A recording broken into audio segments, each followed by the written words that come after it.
दर्शकों नमस्कार, स्वागत है आपका हमारे YouTube चैनल में।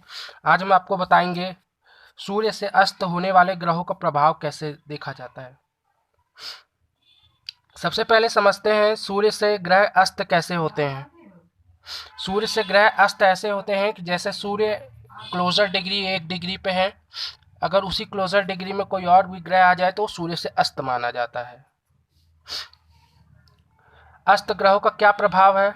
अस्त ग्रह अपना प्रभाव 3 तरीके से देते हैं। पहला, जहां वो बैठते हैं। दूसरा, जो जैसे मान लीजिए सूर्य ग्रह किसी ग्रह को अस्त कर रहे हैं। मान लीजिए शुक्र को सूर्य देव ने अस्त कर दिया, तो सूर्य ग्रह जिस जिस राशि के स्वामी हैं और वो राशि जिस भाव में पड़ती है, सूर्य उसका फल के साथ उसकी प्रिडिक्शन होगी। जैसे एग्जाम्पल के तौर पे ये मेष लगन का बर्थ चार्ट है और यहाँ पे सूर्य पंचम भाव के स्वामी बनते हैं। सिंह राशि आती है पंचम में, तो समझिए सूर्य लगन में बैठे हैं, साथ में शुक्र ग्रह भी आ गए जो कि दूसरे भाव के स्वामी और सप्तम भाव के स्वामी हैं। तो अब सूर्य अस्त करेंगे तो इसका पॉजिटिव रिजल्ट होगा। कैसे होगा पॉजिटिव रिजल्ट?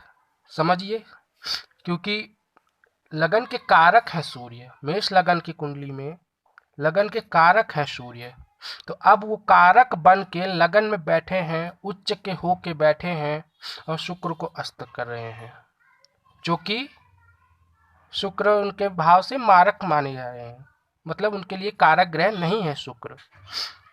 तो ये अच्छा रिजल्ट हुआ। मतलब कि कहने का मेरा ये है कि हम लोग अक्सर देखते हैं कि सूर्य से ये ग्रह अस्त है तो हम सोचते हैं अरे यार ये ग्रह अस्त हो गया तो अब प्रभाव नहीं देगा, अच्छा प्रभाव नहीं देगा। लेकिन अस्त होना भी अच्छा होता है कई कई ग्रहों का। जो आपकी कुंडली में कारक ग्रह नहीं है, अगर वो अस्त हो जाते हैं तो आपके लिए बहुत अच्छा है। क्यों? क्योंकि आपकी बीमारियां कम हो जाएगी, आपको जो प्रॉब्लम आनी थी, जो आपको समस्या आनी थी, जो आपको दुख आना था, वो भी आपको कम हो जाएगा। इसलिए सूर्य से अस्त हुए ग्रह कभी कभी अच्छा भी होता है। अब यहाँ मान लीजिए मेष लगन की बर्थ चार्ट है, पंचम भाव में सूर्य की राशि आती है जो लगन में बैठे उच्च होके, और शुक्र दूसरे भाव के स्वामी और सप्तम भाव के स्वामी होके लगन में बैठे हैं और सूर्य उनको अस्त कर दिए मान लीजिए। तो अब ये इसका प्रिडिक्शन होगा कि ऐसा व्यक्ति अपनी पढ़ाई लिखाई के चक्कर में अपने परिवार का ध्यान नहीं रख पाता। इसका प्रिडिक्शन ये भी हो सकता है। क्यों? क्योंकि दूसरे भाव के स्वामी शुक्र बनते हैं जो कि लगन में बैठे हैं, सूर्य से अस्त हो रहे हैं। पंचम भाव को पढ़ाई देखा जाता है, मंत्र साधना सिद्धि देखा जाता है। तो इसलिए इसका प्रिडिक्शन होगा कि ऐसा व्यक्ति अपने पढ़ाई लिखाई को लेकर अपने परिवार को ध्यान नहीं दे पाएगा, इसी कारण से उसके परिवार वाले दुखी रहेंगे। तो ये तो पॉजिटिव हुआ। अगर व्यक्ति पढ़ाई में ही लगा है दिन भर तो ये तो उसके लिए अच्छा हुआ। तो ये ग्रह अगर सूर्य ग्रह अस्त कर रहे हैं तो ये अच्छा है। बुरा तब होता है जब सूर्य से कोई ग्रह अस्त हो। मान लीजिए मकर लगन की कुंडली देखें तो अष्टम भाव में सूर्य की राशि आती है, सिंह राशि अष्टम भाव में आती है। अब मान लीजिए वहां पे लगन में बैठ गए सूर्य देव, मतलब मकर लगन की कुंडली में सूर्य लगन में बैठ गए और नवम भाव के स्वामी यानी बुध को अस्त कर दिए, तो ये बुरा होगा। कैसे? कि नवम भाव से हम देखते हैं अपॉर्चुनिटी के बारे में, धर्म कर्म के बारे में, दान, ये सब के बारे में देखते हैं।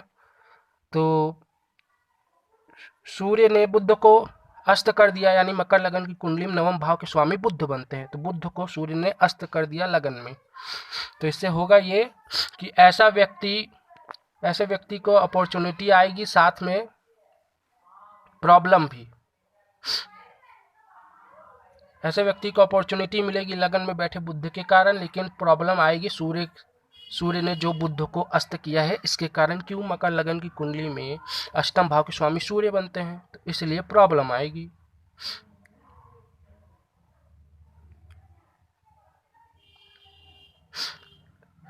कभी कभी सूर्य से ग्रह अस्त होना भी अच्छा होता है। मान लीजिए आपके कोई मारक ग्रह है, मारक ग्रह सूर्य से अस्त हुआ है। मान लीजिए ये मेष लगन की कुंडली है, अगर यहाँ पे मारक ग्रह देखें तो दूसरे भाव के स्वामी होते हैं, सप्तम भाव के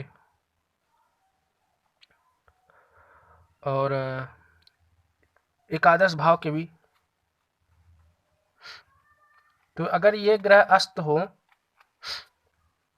दूसरे और सप्तम भाव के स्वामी मारक होते हैं, अगर ये ग्रह अस्त हो तो आपके लिए अच्छा है, आपको बीमारियां नहीं आएगी, ये सब नहीं आएगा, प्रॉब्लम नहीं आएगी। तो ऐसे प्रिडिक्शन की जाती है अस्त ग्रहों की। अगर सूर्य आपके लगन में कारक है, अगर वो तब किसी ग्रह को अस्त कर रहे हैं, तो जरूरी नहीं कि वो जिस ग्रह को वो अस्त कर रहे हैं वो बुरा प्रभाव देगा। क्यों? सूर्य से अस्त हुए हैं, अगर सूर्य कारक है तो वो अच्छा प्रभाव देगा, वो ग्रह जो अस्त हुआ है वो अच्छा प्रभाव देगा। तो अस्त ग्रहों को हमें ऐसे देखना चाहिए।